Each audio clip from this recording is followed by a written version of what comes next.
Hello, and welcome to another Cloud Podcast, a podcast designed to bring you stories from the smartest minds in IT, operations, and business, and learn how they're using cloud technology to improve business and the customer experience.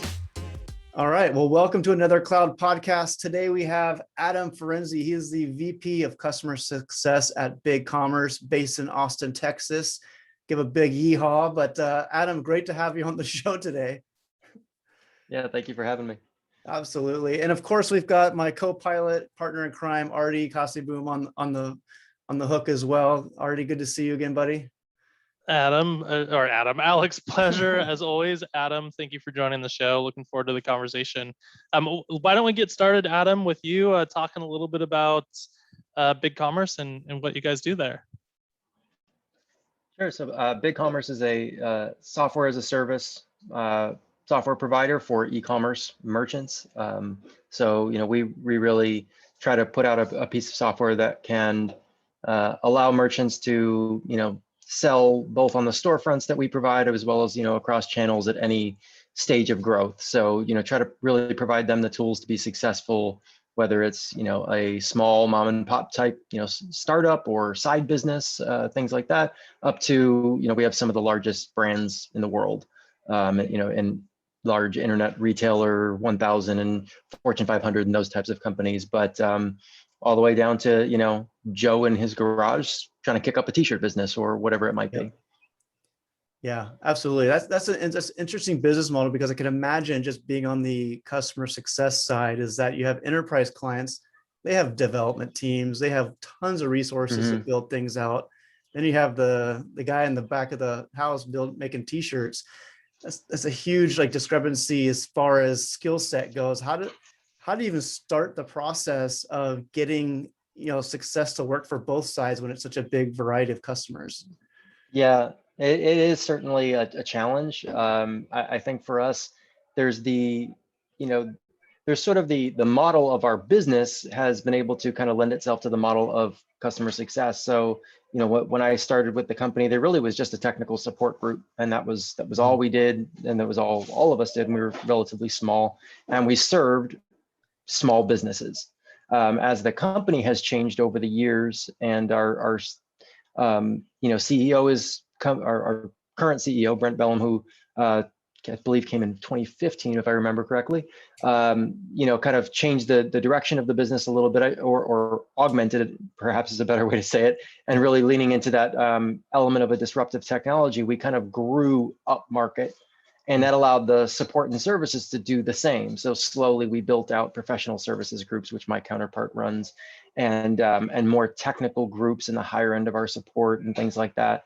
But as a tier one tech support agent, you still may at any given moment get somebody who's incredibly sophisticated, and maybe it's a partner, maybe it's in-house developer, asking very technical questions, or you may get somebody who is absolutely brand new to anything like this and is just like, hey, can I have a tour of the entire platform? Because I just don't even know where to start.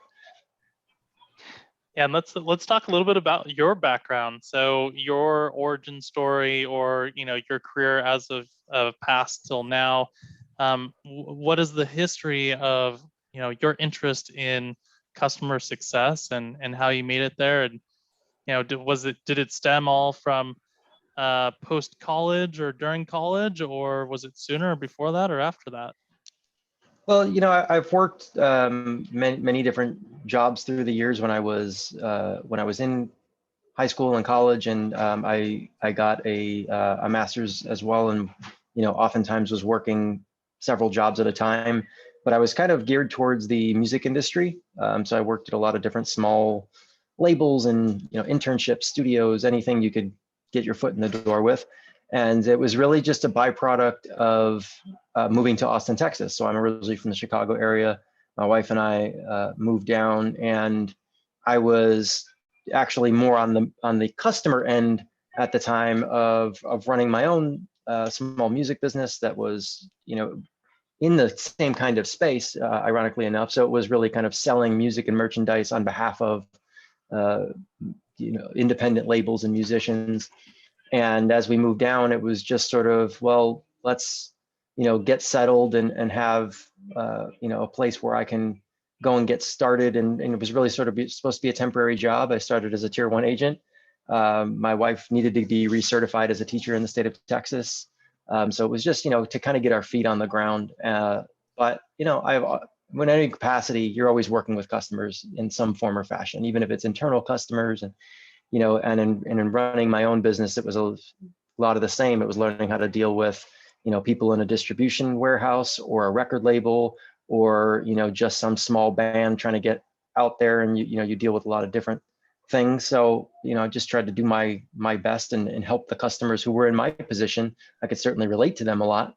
And I really just kind of fell in love with the people at the company and the culture, and what a great sort of idea it was in this industry that it was in, and how fast moving and exciting that was, and dealing with all kinds of different merchants and partners and things like that. So I just, I kind of reached a fork in the road at a certain point, and really decided I wanted to kind of change my career path a bit. And so I decided to lean into Bigcommerce, and just kind of moved along that way. I eventually became the leader of a smaller team within the company, and then beyond that became the director of our technical support group, and eventually now I'm the VP of my purview is our technical support groups, which have various tiers and things across, mostly in Austin, but we do have team members in London and Sydney as well. And then we have our technical account management group and a couple of other areas that are kind of in my purview. I love that. Humble beginnings, joining as a tier 1, learning, raising from the ranks. I too started in the contact center industry, but started as a tier 1, I guess you could call, and then went to a tier 2, and then what we used to call as a guru, and then to a team lead, then manager, then senior manager, then director, senior director. And it's definitely interesting as you kind of rise through all of those different levels. Your roles and responsibilities obviously change, but also leadership becomes really, really important to those middle and higher tiers. So talk to us a little bit about how what your leadership model is, what your leadership practice is. If you're overseeing lots of team members and lots of individual direct reports that oversee other direct reports that potentially oversee team members, what's your philosophy and what has worked over the last X amount of years? And so that's a really interesting question, probably worthy of, you could devote entire hours of discussion just to that topic. But so we have a lot of tiers and levels throughout the organization, and the roles can be very, very different. So our product support engineer group, their workflow is going to be a lot different than a tier 1 taking phone calls or chats.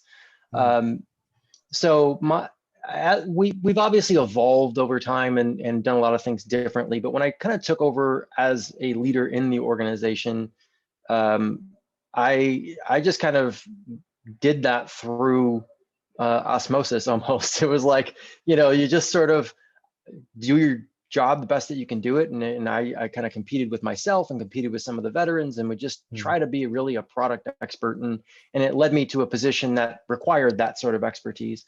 And as I started to lead other people, it was really, I'm a big believer in you have to focus on the health of the organization. So it's our job to make sure that we are in support of the mission of Bigcommerce. But I think, coming from an internal move, you kind of have that luxury of people understanding that how to do this job too, and the stresses and the pressures and the difficulties that come with it. So there's a bit of a mutual respect there. And I think one of the toughest parts is, as your scope gets larger and larger and your team gets larger and larger, and now all of a sudden you've got so many different teams, and I'm managing layers of managers. I apologize. It's not the first time a dog's barked on the podcast. That's okay. Just to let you know. Yeah, I'm sure it's not.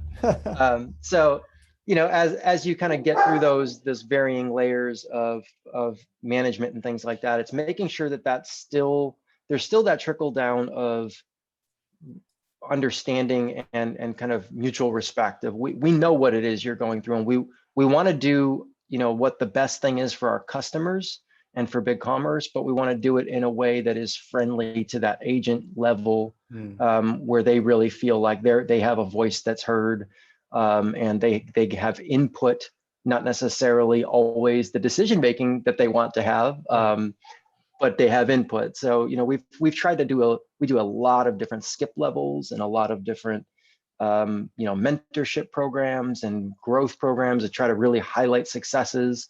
And I like to, a nugget that I always like to talk about, and I talk about with all the new hires. I visit every new hire class. And it's that, you know, you are entering into a group of people that, you know, however many employees we have now, 1,000, you know, there's somewhere in the neighborhood of over 10 to 12% of those employees used to be a tier 1 tech support agent. So we're kind of the foot in the door that helps you grow your career, learn the ins and outs of the industry and maybe different areas of the industry. So we end up really being a you know, a bit of a pipeline for people in all different areas of the organization: engineering, product design, IT, sales. I can't think of an area that doesn't have somebody that came from technical support. Yeah, I love it. I know, Alex, you're going to ask a question, but I just want to do a quick comment. Yeah. Oftentimes I speak at events, and went back when events were in person, and Right. in a group of usually like 100 people or something like that, the first couple of questions I'll ask is, you know, everyone raise your hand if you're in senior leadership of a contact center, some sort of customer service role, and everyone puts their hand up, because I mean, that's the audience of people. Sure. And I say, keep your hand up if you started out taking calls, you know, you're tier 1, level 1. And it's non-surprising to us, but very surprising to other people that about 75% of the people keep their hand up. Then of course I asked some pretty whimsical, funny ones after that, like how many of you still drink alcohol or have a receding hairline or wake up in terror in the middle of the night because you think you're answering tech support calls. But yeah, it's pretty funny. There's a pretty large amount of us who have kind of homegrown from tier 1 all the way up. Alex, I'll throw it over to you. I know you have a couple questions. No, well, I was just gonna, you know, jump on top of that, because a lot of the people that we talk to, especially on the podcast, we talk about leadership a lot because it seems to be a topic that rises to the top. But the majority of the customer success, customer experience leaders, that, like Artie said, they came from a lower tier 1, but then they have programs in place to really find that talent to see, okay, where are they going to be a fit? This person's going to be great for sales. This person's going to be great for, you know, with product development. And it's really, like you said, it's an avenue for them to go and grow their career. And starting at tier 1, coming out of college, or even sometimes not college, it doesn't matter like what your degree was, right? Everyone's in the same boat taking support calls, and you can really take your career where you want it to go.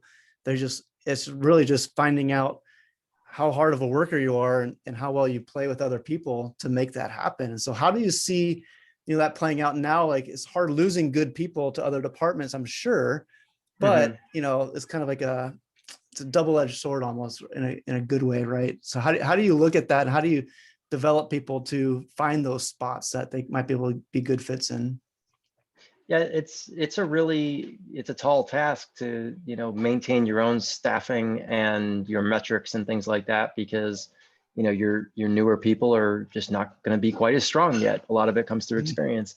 And so for us, it's, you know, it's a balance, and we have to really work with our cross-functional stakeholders on timelines and things like that. You know, I was in the unfortunate position actually earlier this year where I had to freeze it for a bit. And I had to tell, you know, other leaders across the company, I've got to push the pause button. You can start taking folks again soon, but I've got a lot of roles to fill. So I got to catch up a little bit. And we try to, you know, be very disciplined about our budget, but in a very thoughtful way. So when we know we've got maybe some higher tier positions coming, you know, let's hire ahead of the game a little bit at the lower end, so we can let those people get released earlier into those promoted roles and things like that. But we also really partner quite tightly with our L&D organizations, and and different folks across the company to do there's some a little bit looser kind of mentorship type of things, but there's also very kind of clear-cut learning paths as well that we try to build out, and we want to continue to expand, but particularly within our own groups, like from tier 1 to tier 2 and that sort of thing. And then even within tier 1, we have what we refer to as like the Ninja Quest internally. Since before my time, the agents were always called ninjas, and so way back when it was referred to as the Ninja Quest, but it is in essence, let's put you on a very prescriptive path to get better and better with the product and better with different soft skills and processes and things like that. So you kind of come in and you reach certain levels and you get pay bumps with those levels. And so we don't really even consider tier 1 fully completed with training until they're about 7 months of employment, about 6 months on the floor, because we want that ongoing training path to really allow them to ramp up and not have to just kind of hit the ground full speed.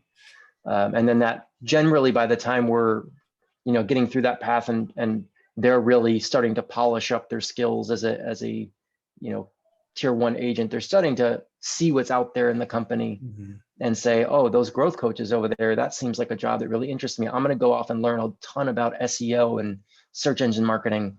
Or I really want to go this technical path. I'm going to keep diving down APIs and our Stencil storefront learnings and become a product support engineer, because eventually I want to go into our engineering organization. So that they start to self-identify a little bit when they've had an opportunity to just kind of breathe a little bit as they ramp up and work on their core knowledge.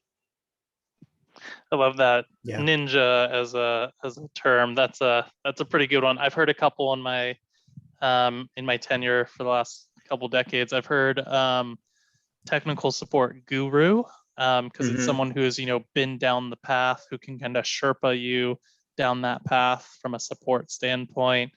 Ninja is a pretty good one. I've also heard one which is a little interesting, because instead of like a tier 2, it's a T2. So all of them were like Terminators, like T1, T2. That's good. So that one was always good too, especially in the like very nerdy techie world. And for you guys who are listening, we're recording this on Cinco de Mayo, but yesterday was May the 4th. So it was a very like Star Warsy type day for us. So anyways, transitioning a little bit into the kind of nerd side that I love, which is technology. Tell us a little bit about your technology stack. What you could say what brands or what tools you're using today, but how are your agents armed technology wise in being able to help support your customers? Are they using like cloud-based tools, work from home? Is it robust ticketing systems? Are there bots in place? Is there agent assist things? Tell us a little bit about your technology ecosystem. Yeah, there's areas we're kind of an interesting ecosystem, I think, because in my experience in going to various contact center conferences and things like that, there's so many things that I found out early in my career when I would go, because again, I was never really affiliated with the contact center industry necessarily, and going and meeting peers, and I'm like, wow, there's so many things we do that are so far ahead of the game, and we seem frustrated by them.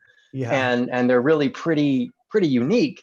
But then there's other areas where now we're playing a little bit of catch up. So we kind of have this mixture of everything is cloud-based for one thing. So we've never had the tall task, as I understand it, of really going from that on-prem to cloud.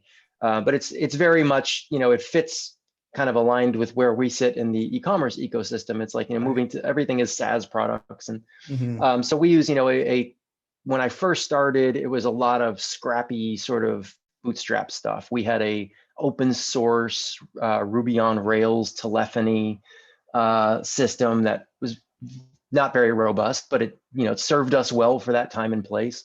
And eventually we moved over to a SaaS-based telephony system and changed from an old legacy ticketing system to kind of a more robust CRM where we case every call and it ties into knowledge. We have internal and external versions of our knowledge articles and a lot of agent assist type of things, consolidated information.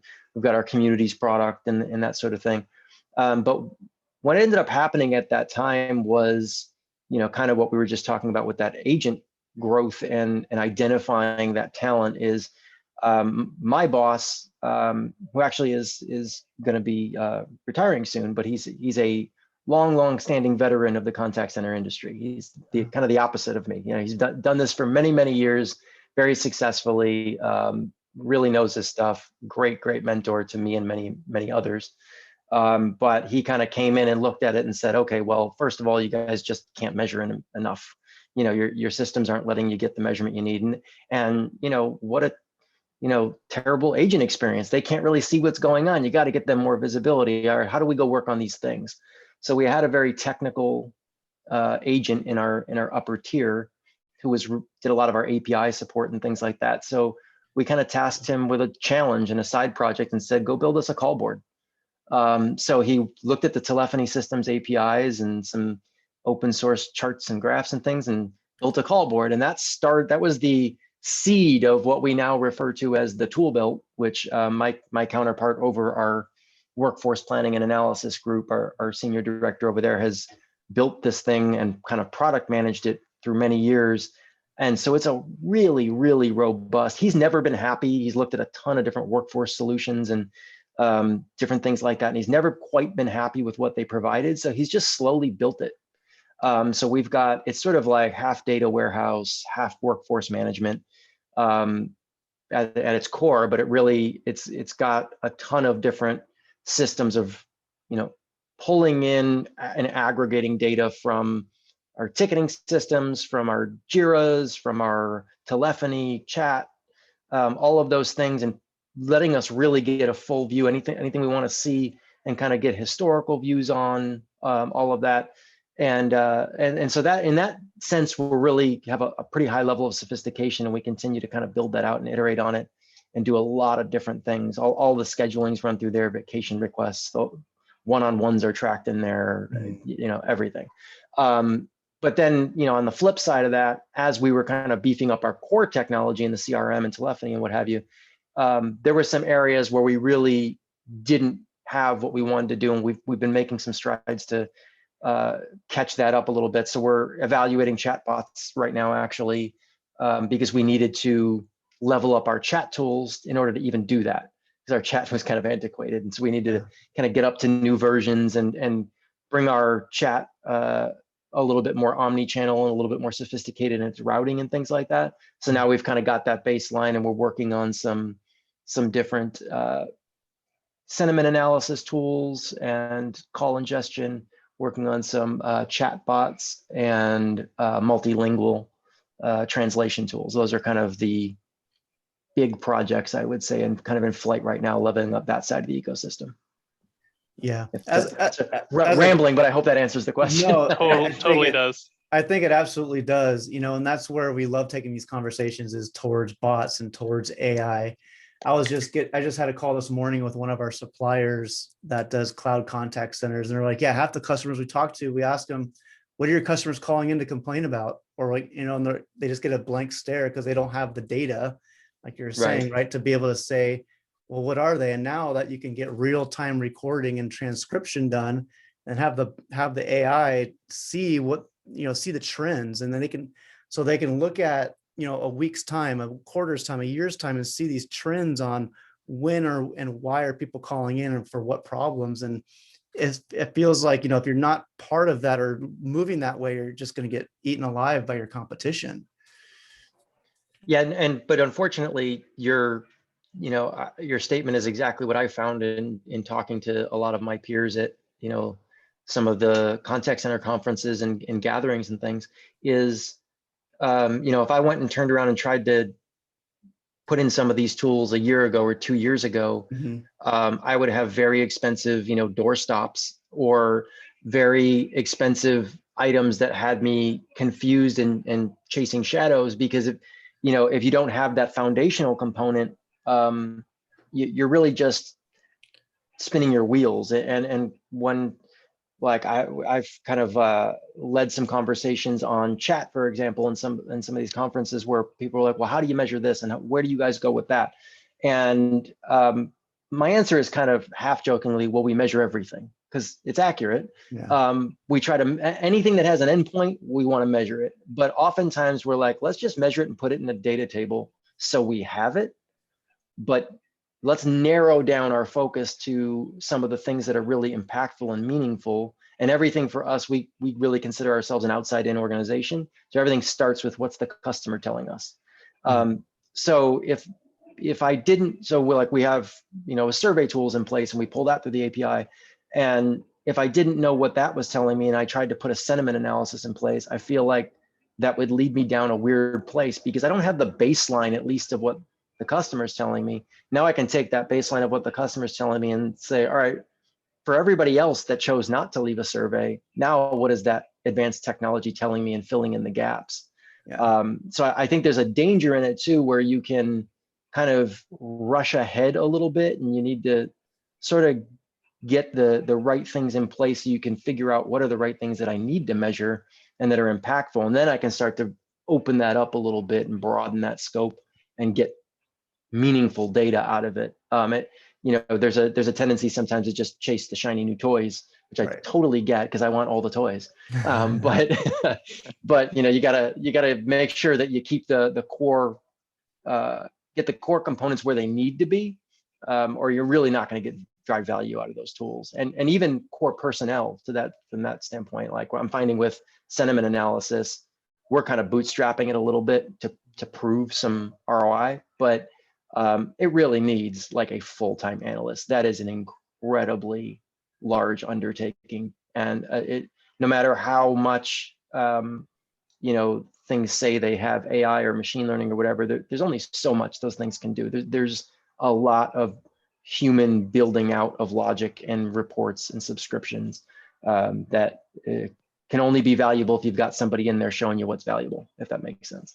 Absolutely. Yeah, you hit it right on the head. Yeah, communication AI and machine learning, natural language processing, intent mapping, confidence rates, these are all pretty complex things. And I think I heard it best at a conference where we were talking about it and talking about the huge chasm there is between doing nothing and doing something, because doing something doesn't mean you're doing the right thing. And you can try 5 chatbot kind of pilots and fail at all of them and get defeated as an organization, and spend a lot of time, energy, and resources, and even to your point, throwing lots of data into it and following these kind of shadows or following false positives. The best analogy I've heard, it's like trying to figure out a garden in your backyard and not having the right information about that garden. So is it going to have enough sunlight? Do you have enough water? Is it wintertime right now?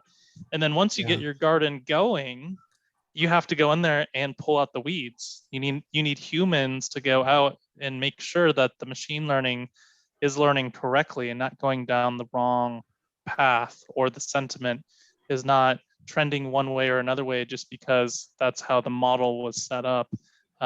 So it's a lot of human interaction that has to help maintain this post go live, which most people, they're like, oh yeah, chatbot, that was the cool topic 10 years ago, and finally the technology's there. I'm just going to pay a bunch of money, deploy one, and then set it and forget it. They come to find out 6 months down the road that they never trained it for words like pandemic or social distancing or COVID, and it has no idea what to do with those types of intents. Whereas if you have someone kind of managing and maintaining that, you can push those types of conversations down certain paths. So I think you hit it right on the head. Yeah, or have you even cleaned up your data sets enough for it to effectively ingest it? Does it know both sides of the conversation? Do you have standardized headsets for your phone agents that a audio ingestion tool can adequately understand the audio quality? There's a lot of thought that goes into it, and I like evaluating a chatbot is a great example, because that's the other part too, is there's sort of the a lot of them are very, very different from each other. And a lot of them do take a lot of manual building. It's people conflate machine learning and AI, and they're very different. And, and then just simple automation, and which is neither of those things really. When you going in and setting if this then this rules is not AI or machine learning. It's a human being setting a set of rules for it. So some chatbots do that. Some do use NLP to guide people to different resources and things like that. So the tools themselves can be really, really different. And we've been in evaluating a lot of them, and I sales reps probably just hate me when I'm shopping for a vendor, because I'm just kind of coming in and going like, let me just have you pump the brakes for a moment, because I know I've sat through enough of these where you're going to come in and tell me, it's going to do everything but mow the lawn, and I'm going to knock down my contact. I'm going to deflect 30% of my contacts, which our product is complex enough where, number one, I do not believe that in the slightest, particularly given we have spent years doing that manually. We've improved self-service and measured our contact ratios over the years, which I think you have to do if you want to talk about contact deflection. It's not about deflection. I think that's a pejorative word in a sense. We view it as the customer should be able to choose any channel that they want. And I believe that most customers want to just be able to go and look at an article or look at a video and solve the problem themselves. So when you figure out what's driving contacts, okay, it's this, let's take that, improve, use a knowledge-centered service sort of model, and go and improve our knowledge so that they, that they have the option then at that point of choosing self-help. But we've done that very well over the years, and can always want to get better, but we've done that pretty well. So you don't know what you're starting off with when you tell me you can reduce it by this much. It's like, it's like saying you can trim this amount of fat off of my Texas brisket before I throw it in the smoker. Well, you don't know how much I've trimmed yet, so you can't tell me that. And ultimately, my goal is not to deflect. It is to give the customer the choice that works for them. So I don't want to go into this conversation with you trying to sell me a return on investment pitch that isn't really my goal or accurate to my needs. I want to talk about what's going to be the best tool for me to say, all right, yeah, we might deflect 2 or 4%. That'd be great. But if we can say in 10% of the contacts, I'm reducing the need for an agent by a minute because the bot has gathered the information that has reduced the need for the agent to go back and forth with questions, that's material to me. Because if you took a minute off of that handle time that a human being has to be engaged, spread that across hundreds of thousands of chats, and now you have something that's really meaningful to me. So it's, again, I think you kind of have to understand the foundation of where your technology is at, where's the sophistication of your users are at. That's the other thing too, is you factor in, do your agents know how to use this thing? Are you going to disrupt their day by throwing this in there, and you're going to have a bunch of, miserable, unhappy, I want to know how it's going to impact my culture and my agent happiness. Yeah, and the last thing you want are agents that are unhappy, because that just is going to directly translate to the customer, and Absolutely. how they feel and that whole thing. And it's funny because when you talk about, sales reps and whatnot, it's true. It's like, oh, my thing can do everything. You just sign here and here's it. Can mow the lawn too, right? Mm-hmm. But it's interesting because you're really trying to find a solution that's going to be a good foundation, that's going to work for the company. And I'm curious to find out, Artie, because you've done a lot of chat bots in your past, like how has it worked for you? How can you take what Adam's saying and add some color to it based off your experience with chatbots and what you guys do? Great question. I think, Adam, you hit on 80% of maybe 90% of the topics around it. Cautioning people, you got to do it right. Don't do it wrong. Take your time. It's not like an overnight easy button. You push the button and voila, find some sales rep at some conference to sell you the platform. You push the button to go live. It's not going to go live and be perfect. You also have to think about your customers. Certain groups of customers or cohorts of customers, one, don't want to use self-service. That there's certain types of people that will never shop at IKEA because they don't want to assemble the things themselves. They want it delivered, they want furniture done right and delivered to their house, white glove service. You would never want to force someone who doesn't want self-service into that self-service. We call that the self-service prison or the IVR prison. We want to get them out of that prison as soon as possible, or even identify them ahead of time and don't even offer it to them. Also, I think, Adam, you hit it right on the head. There are certain types of conversations that just don't make sense for self-service. Things that are more complex, things that require human empathy, listening. I was on a call with someone, this is almost a year ago now, and we were talking about contact center and technology, and then we're like, hey, are you guys interested in chatbots or self-service? And their target demographic is people over the age of 65. And they said, sure, we could do self-service, but only like 2% of our contacts are people who are even interested in going down that path. Mm-hmm. Our demographic, they would hate to have to talk to a robot. And we realized that they're selling medicine to people over that age.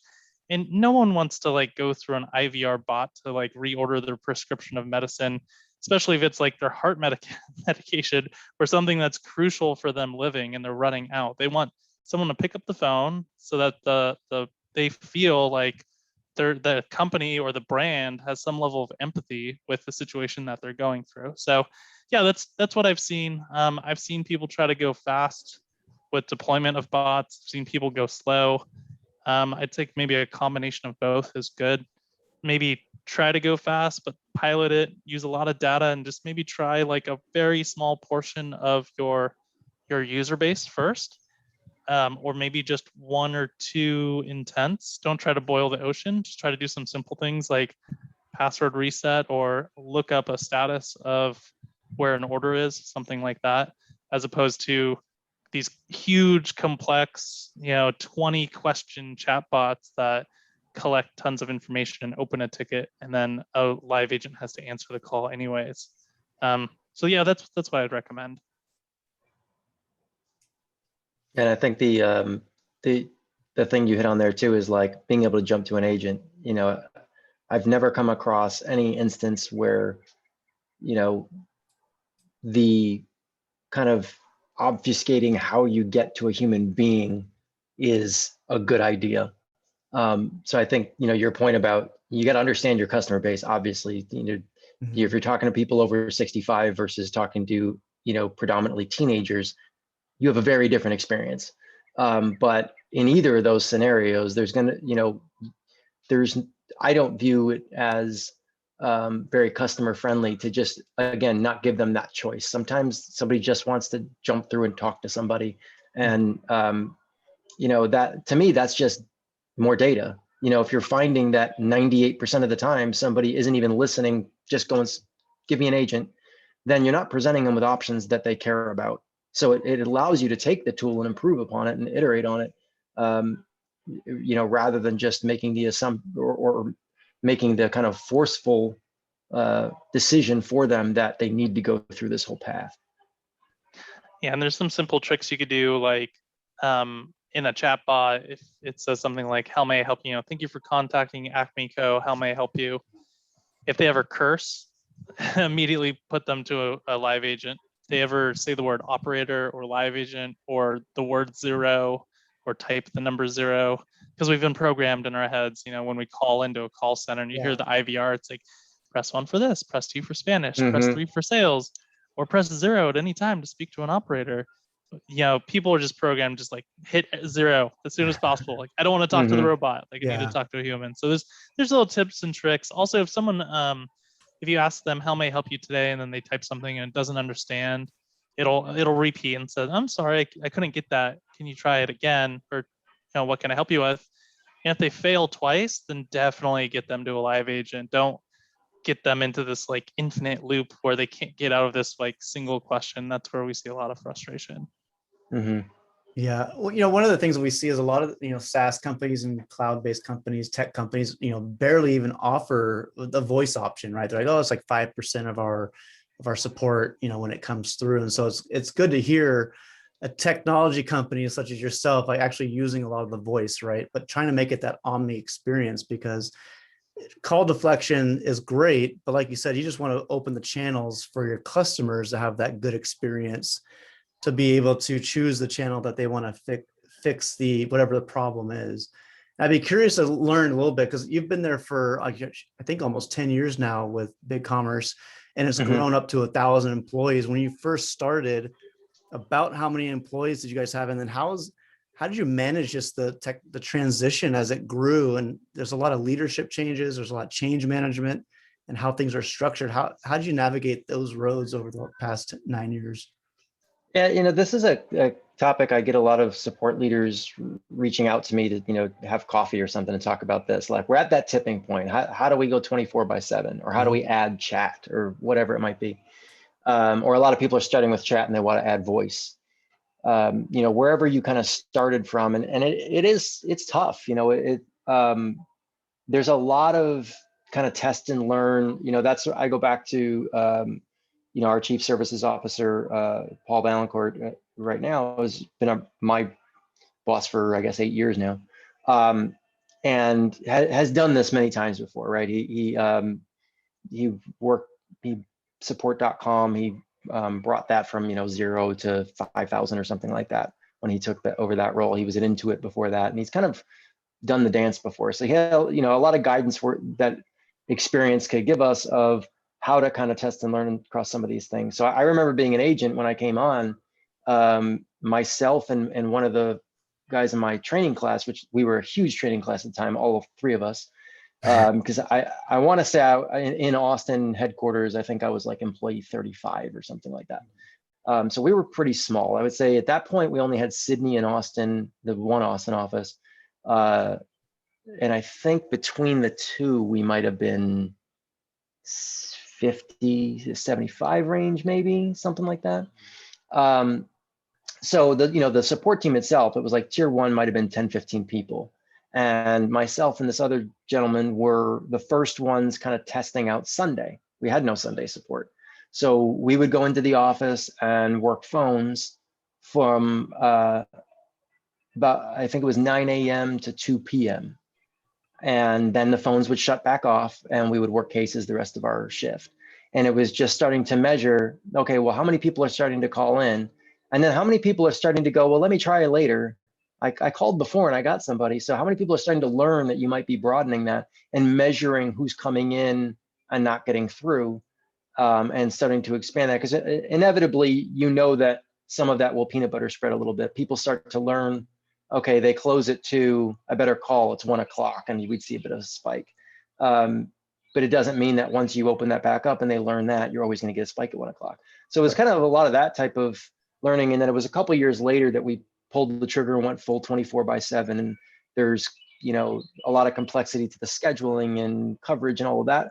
But just generally speaking, if you can kind of solve like, all right, what's the personnel that I need, and factoring in shrink and all of that, I've got that. Now, how do I roll it out so that if we're not just turning on the fire hose, because what we might find is once people start to learn, a lot of the overseas customers are just going to come flooding in. And so we kind of went through that until we were ready to just flip that switch. And I think the thing that makes it a little bit even, more complex in terms of its unknowns are the way, while you're doing that and while you're learning, your customers are evolving too, and culturally we're evolving. So I think over the years, more and more people have come to prefer text-based options. We don't have SMS right now, but I know a lot of software companies do. I think our product is complex to the point where I don't know if we can do that or not, but I can tell you that more customers have started to choose chat, and particularly as we've gone up market, more of our mid-market and enterprise customers prefer the chat channel. As we've expanded internationally, a lot of people prefer the chat channel. Some of them because they don't speak English well, and we're currently on voice. We're an English, primarily English support team. I think some of them also is just culturally, that's the way their local support tends to work. So you start to, as you expand your customers and regionally or in terms of your overall, kind of segment, they start to tell you where you need to make changes or where you need to grow things and expand hours. And, so for us, it was like, we went through that exercise over the course of a long period of time. We've been 24/7 for many years now, but now it's like, all right, well, what about, we look at like partner and agency support as a separate entity. So now how do we start to expand and grow that out? And we need to be able to tell who they are and route them to the right people and all of that. So we're kind of going through that exercise on top of it all over again. So I think it's just a lot of, you got to be a little bit patient, and you got to be willing to learn and pivot a little bit to what your customers are telling you and what your internal stakeholders are telling you.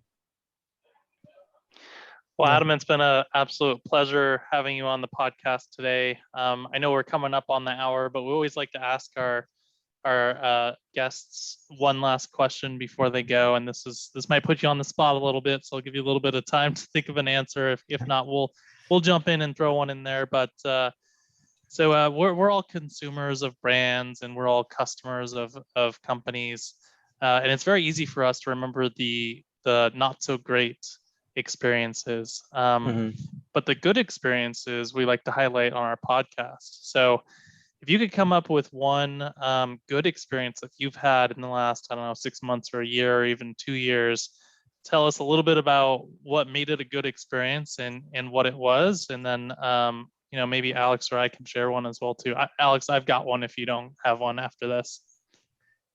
Yeah, well, Adam, thanks really quick. I'll just do like that quick one. I think I've said this one before, but when I was getting new tires for my car, I was actually dealing with two separate companies. One was the online tire rack where you buy the actual tires from, but then they have a list of providers that will come out and mobile delivery / like install the tires on your car.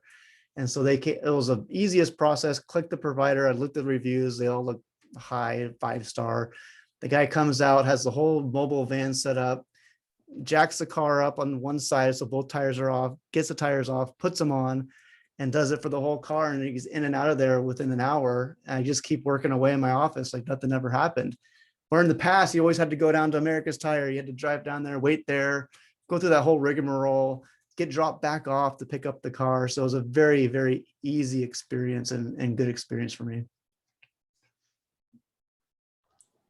Yeah, I deal with a lot of actually quite good support. I think, in a lot of local Austin retailers and restaurants, which is great, or I should say service, not support, but or both really.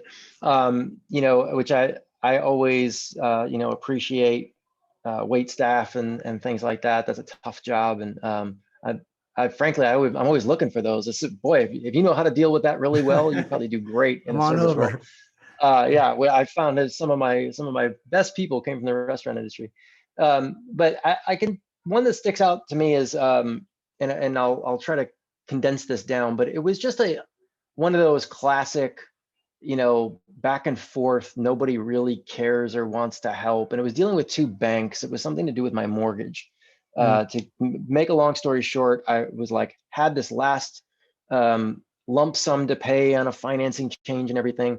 And it was like you couldn't just pay it like you pay your normal bill, you had to wire it.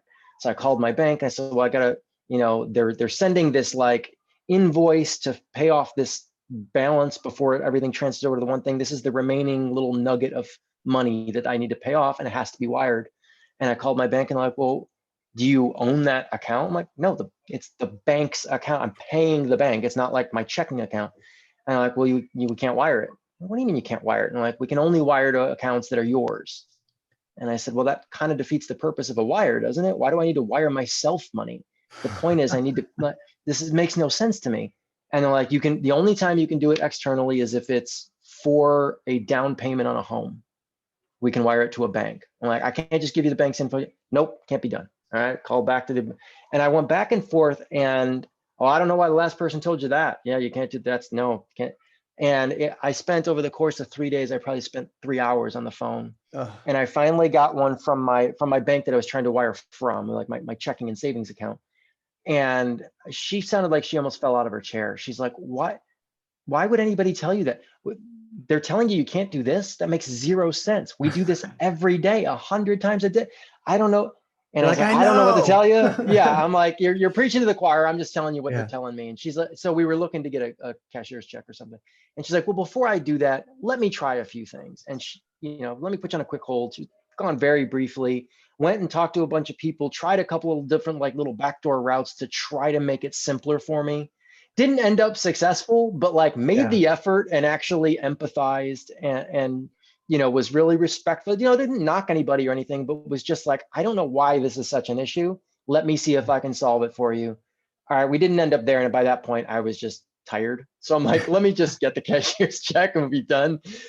So we, she ended up solving, the ultimate problem that I was trying to get solved, but tried to do it the easier way first. It was great. It was everything I would hope my agents would do in that situation of stop pointing to the third party, stop pointing back and forth, stop, treating that person like you don't care about their problem at all, empathize with them, see what you can do, and, try your best to get them on. We have a phrase that my predecessor used to use. It's like, you don't always solve everything, but try to get them on a path to success. And if you do that, you're going to be in pretty good shape most of the time as a support agent. I love that story. Yeah. The buck stops here. Like, I may not be able to fix it, but I'm not going to pass the buck to someone else. Like, we're gonna not getting off this phone until we figure this out. So that's a great story. All right, I'll do one really quick. We were furniture shopping, and we went to multiple different furniture stores, and it's during COVID, so full mask the whole time. It's kind of hot and warm here, so it wasn't a pleasant experience. At a furniture store, you're kind of looky-loo browsing for a pretty long time, and then after you get through a store, all of its inventory, you kind of have to go to the next one. So there's some like travel in between, and it's a whole day thing. By about the third shop, we were getting pretty hungry and thirsty, and we were fairly exhausted by the whole process. We go into this company called Mathis Brothers. Alex, I don't know if you've ever been there, but the one here is like, they have a room that probably has 300 sofas in it. It's massive. And they're not stacked on top of each other. They're like full living room setups everywhere. We go in, they greet us, we do the temperature checks, all this stuff. And they're like, you guys look exhausted. Would you like something from our kitchen? They have like a bar in there with, drinks and food. And we're like, you know what? We're starving. We need something to drink. So we got some waters. I think my wife got some wine and I got a beer. And we're fully expecting to pay. There's like a menu with pricing. I've got my credit card out. Like, we're just kind of not in a great mood.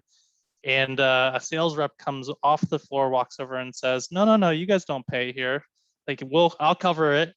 I'll be your sales rep for the rest of the day. And then he walked us. And of course, we bought something from him, but buying us a little snack and getting us through the hump of the day and helping us out. And also it afforded us to be able to take the masks down while we were drinking a little bit and get a little bit of fresh air as well. It was a great experience. And this was during the pandemic in Orange County when indoor dining was not allowed, but we were indoor shopping with a drink in our hand, which was pretty amazing. It was probably one of the coolest feelings in that whole, I would say, 3-month span. But such a great experience, and something as little as just, recognizing that me as the customer, you're obviously exhausted. This is not going to be a good experience unless we reset and do something for you, which was very, very awesome and amazing. But I just want to thank you, Adam, for joining us today on the podcast, and Alex, thank you, of course, for co-hosting. A great episode, great learnings from this. Really excited to post this one live in the very near future. Thanks, Adam. I really appreciate you guys having me on. I could sit and geek out on this stuff all day, so it's always fun to sit down with a couple of folks who get as much enjoyment out of it as I do, and just talk about this stuff and spitball back and forth. So anytime, really appreciate it, and really appreciate y'all reaching out and setting it up. Wraps up the show for today. Thanks for joining, and don't forget to join us next week as we bring another guest in to talk about the trends around cloud contact center and customer experience. Also, you can find us at adleradvisors.com, LinkedIn, or your favorite podcast platform. We'll see you next week on another Cloud Podcast.